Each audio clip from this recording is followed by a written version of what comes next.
Good morning, students. Welcome back to Pooja's Physics Planet. This is the second video which was much awaited for the uses of dimensional analysis. We've already done two uses in the previous video.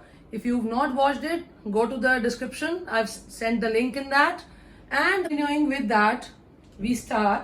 Today we'll be doing another very important use of dimensional analysis. This is for +1, this is for +2, this is for the children who are preparing for their JEEs and NEET. Please, you all should know all this. It is very important and very useful in all the chapters. Now, the third use of dimensional analysis is to derive the relation. When you say a relation, we say it's a physical relation because it's a relation between different quantities. So to derive the physical relation among given physical quantities. Now, what do you mean by physical quantities? As you've learnt in the previous video, anything that can be measured is called a physical quantity. And what you have been calling till your class 10th as a formula, now we call it as a physical relation, right? So now we will actually be we'll have the feeling of being a scientist. We'll be making formulas. You just tell us how one thing is related to the other, how one physical quantity depends on something else, and we will make a formula for ourselves. We don't need books for that, right? It seems to be a very interesting concept and it is a very easy concept also, right? So now you check out. I'll do it with a question. Suppose we have a question which says, for example, the easiest one, if I go, that force acting on a body depends on force acting on a body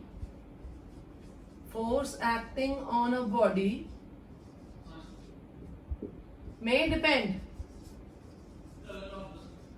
depend on its mass m, speed v, and radius r of its path.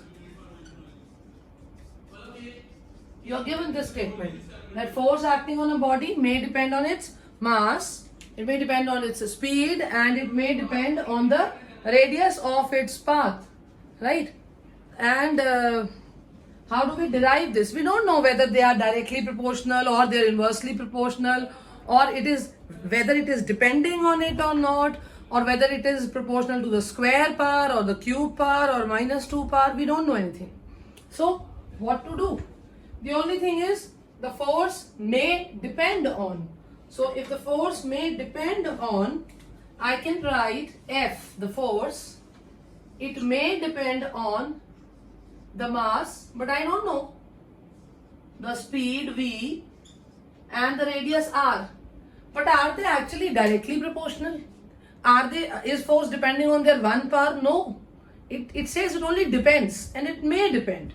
So what we think is, okay, let's assume we are the scientists. So we assume force depends on A power of mass, B power of velocity, and C power of the radius. So our aim in these questions is to find these A, B, and C. How do we find it? We use the principle of homogeneity of dimensions. As I told you last time also, what do you mean by principle of homogeneity of dimension? बहुत बड़ा word है, डरावना है. But that simply means घोड़े और गधे add नहीं हो सकते, घोड़े और गधे सब्ट्रैक्ट नहीं हो सकते, और घोड़े और गधे इक्वल भी नहीं हो सकते. Only quantities of same dimensions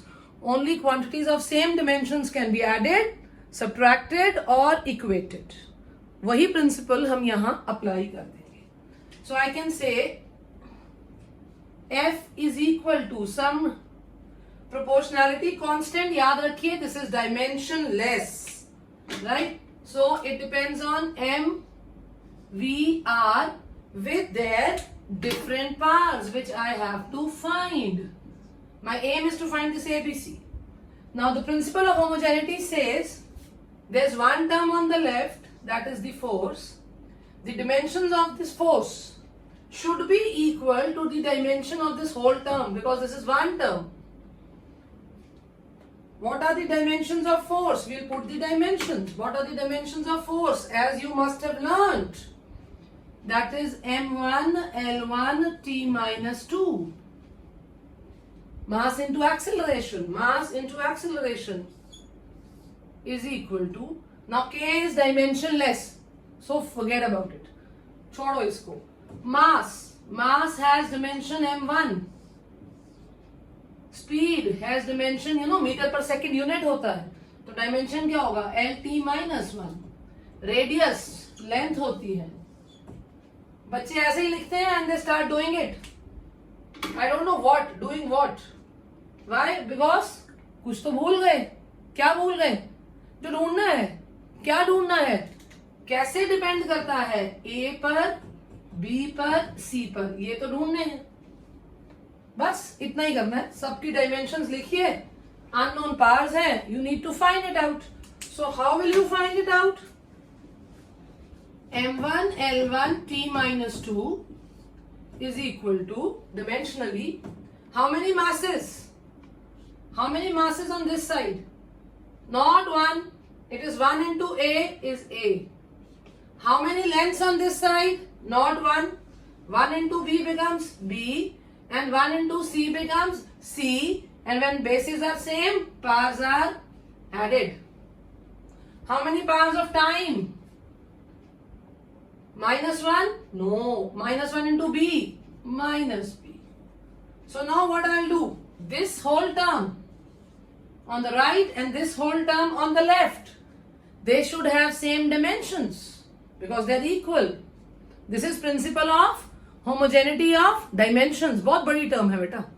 उसको डर लगता है सुन के. सीधी सी बात है भैया. ये घोड़े हैं तो ये भी घोड़े होंगे. ये गधे हैं तो ये भी गधे होंगे. इधर जो भी क्वांटिटी इधर है वो इधर होनी चाहिए. So let's equate their powers. I am equating the powers को हम आजकल dimensions कहने लग गए. Powers को क्या कहने लग गए? Dimensions. So dimensions of mass, length और time को equate कीजिए. What is the dimension of mass here? 1. What is the dimension of mass here? A. So I directly get the answer. What is the dimension of length here? 1. What is the dimension of length here? B plus C. Uh-oh. I cannot find anything. Let's keep it 1. This will help us later. Dimension of T here, minus 2. And dimension of T here, minus B. Minus minus cancels. You get B is equal to 2. Make it a habit. The unknown, when you get it, when you've calculated it, put it in a square bracket. That helps you to figure out कि okay, now I know A and I know B. If I put B in this, what do I get? 1 is equal to 2 plus C. So what is C? What is C? That is minus 1. So you got minus 1. Now that you got the value of A, B and C, let's put it in this equation.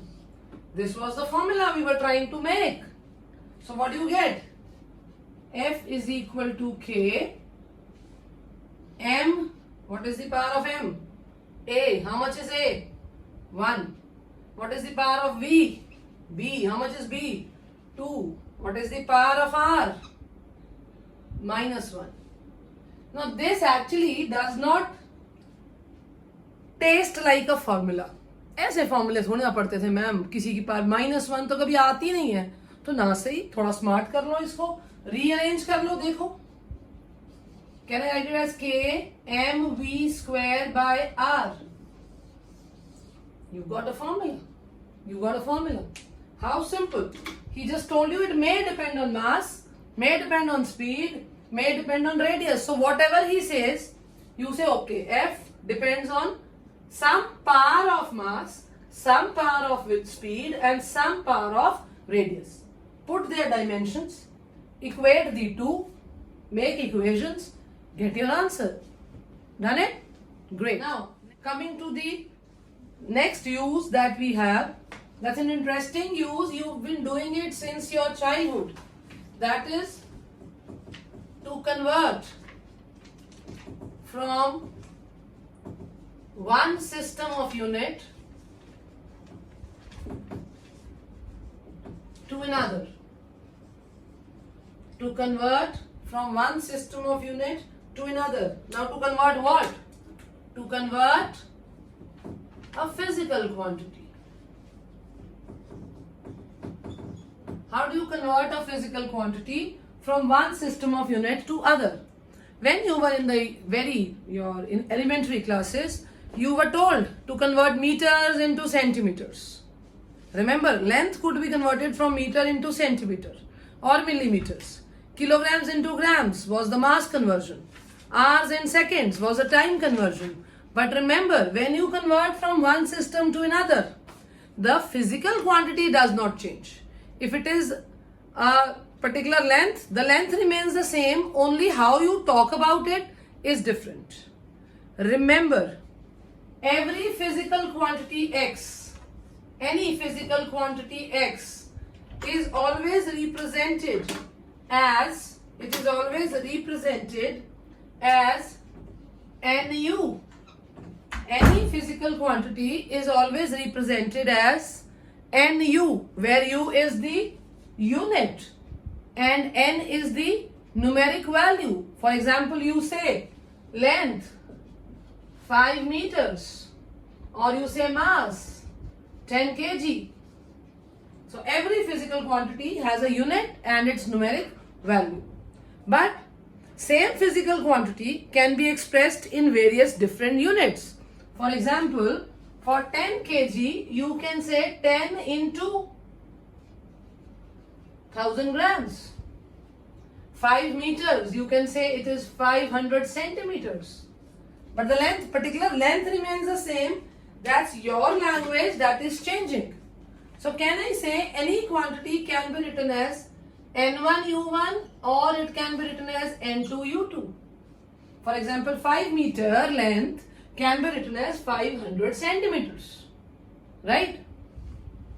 So we use this particular part to convert a physical quantity from one system of unit to another. You are given a value and you are given the unit in a particular system and you are asked to find it in the new system. You are given the value, you are given the units and you have to find the value in the new unit. But remember, length remains length, time remains time, force remains force. Quantity तो वही रहेगी, यानी dimensions तो वही रहेंगी, सिर्फ unit बदलेगा. ऐसा नहीं हो सकता कि मैं आपको बोलूं 10 kg converted into metres, not possible. बेटा 1 वीक को जरा ऐसे करो, किलोमीटर में चेंज कर दो, not possible. System of unit change होगा पर फिजिकल क्वांटिटी वही रहेगी, यानी डायमेंशन वही रहेगी उसकी. So I use this. Can I write from here N2 is equal to N1U1 over U2, just cross multiplying. Can I use it? So, can I write N2 as N1? Remember, old system of unit which was already given in the question. U2 is the new system of unit in which the answer is being solved. Right? Particular quantity will have dimensions M1 की power A, L1 की power B, T1 की power C. That are the dimensions. So when you convert it into the new system, it will again be M2 की power A, L2 की power B, T2 की power C. Dimensions don't change. Powers don't change. Why? Because the quantity does not change. So I can very easily write this formula as the new numeric value will be the old one. Dimensions पहले ही लिख लो, mass, length और time की, जो भी उस quantity की dimensions है. ऊपर पुराना unit जो given है, mass, length, time नीचे नए वाले का मास, लेंथ और time. Remember, mass first, length later, time in the end. Don't confuse, because when we talk about systems, we generally talk about MKS, CGS. Remember? So here MKS means पहले length, फिर mass, फिर time. पहले length, फिर mass, फिर time. But when you write it in dimensions, सबसे पहले mass, फिर length, फिर time आता है. Are you understanding this? So let's understand this.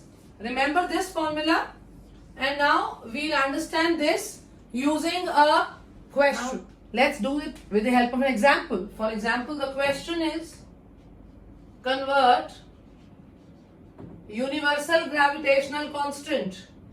You know G is 6.67 10 raised to power minus 11. What? Newton meter square kg minus 2. This is the unit. Convert G into CGS.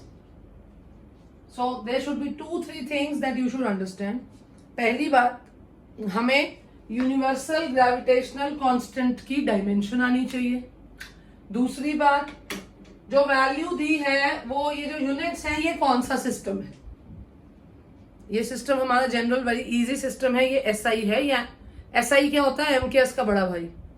ठीक है ना. तो ये MKS types हो गया, SI, और ये convert किस में करना है? CGS में. अब the first thought that crosses the mind is, मुझे तो G की डायमेंशन ही नहीं आती. अगर मैं वहां भूल गया तो क्या करूंगा? अब ये भी एक बात याद रखो, फिजिक्स के न्यूमेरिकल्स में units are your best friends. अगर आपको 2-4 बेसिक डायमेंशंस आती हैं तो आप बस यूनिट देखिए. Check out here, this is the unit. Oh my god, ma'am ने कहा था G कन्वर्ट करना है तो G की डायमेंशन ABC आनी चाहिए, और भगवान जी मुझे तो याद ही नहीं आ रही है, क्या करें? कुछ नहीं करें, यूनिट देखें. न्यूटन किसका यूनिट है? फोर्स का. और फोर्स की डायमेंशन M1 L1 T-2 होती है. मीटर स्क्वायर किसका यूनिट है? लेंथ का. तो ये L2 हो गई क्योंकि स्क्वायर है. केजी किसका यूनिट है? मास का. तो ये -2 हो गया. Now when bases are same, powers are added. So you get it as M-1 L3 T-2. So even if you don't remember, you can get the hint from the units. Now that you know the units of G, you know the old value, you can recognize the old system as SI, the new system is CGS. Just put it in this, the new value. Let's see what happens. N2 is equal to something N1. You'll put the values. So now we'll be using these dimensions. We've got them from the units and we'll put them in this formula. What is N1? The numeric value given. It is 6.67 10 raised to power minus 11. So this value is the value which is already given to us. Now what we'll do, for mass, for length and for time, right? The 3 dimensions. For mass it is -1, for length it is 3, for time it is -2. Right? Now put the values. The old system's mass, which is the old system, the SI. SI system में mass किस में होता है? Remember, don't write MKS. You will be doing blunder. Not MKS and CGS. No. पहले mass. Mass is in kilograms. Then length. Length is in meters. And then time is in seconds. This was the old system. And which system is he asking the answer in? He's asking it in CGS. So CGS, don't write CGS. Mass in grams, length in centimeters, time in seconds. You've got the equation? Now I can simplify it. N2 is equal to 6.67 10 raised to the minus 11. Either convert kilograms into grams or convert gram into kilogram. Whichever you want to convert, but make them the same unit. So I always find kilogram to be written as 10 raised to power 3 grams and a gram here. Don't forget the powers, they are the dimensions. Meter is 100 centimeter. Seconds are cancelled in this case. They may be there in other cases. There can be unit called minute and then second. You'll have to see for yourself. Gram cancels with gram, centimeter with centimeter. So what is the new value now? 6.67, 10 raised to power minus 11 into. Now don't write 10 raised to power 3. You will write 10 raised to power C. Power 3 into minus 1 is minus 3. Power ki power multiplied. Into. Now this is 10 raised to power 2. I can write 100 as 10 raised to power 2. And then the power 3. So 3 2s are 6. So what is the new numeric value? Simple. 6.67 into 10 raised to power. Check out. Minus 11 minus 3. Minus 14. Minus 14 plus 6 is minus 8. Check it out again. 6 minus 3 is 3 and 11 minus 3 is 8. Right? This will be your answer. As simple as that. The formula, you got it from N1U1 is N2U2. And when you have to convert, if you know the dimensions, well and good. Otherwise, units will help you out. I hope you understand this, right? That's all for the day. Thanks for watching. I hope you enjoyed it. So, as always, enjoy physics, love physics, live physics.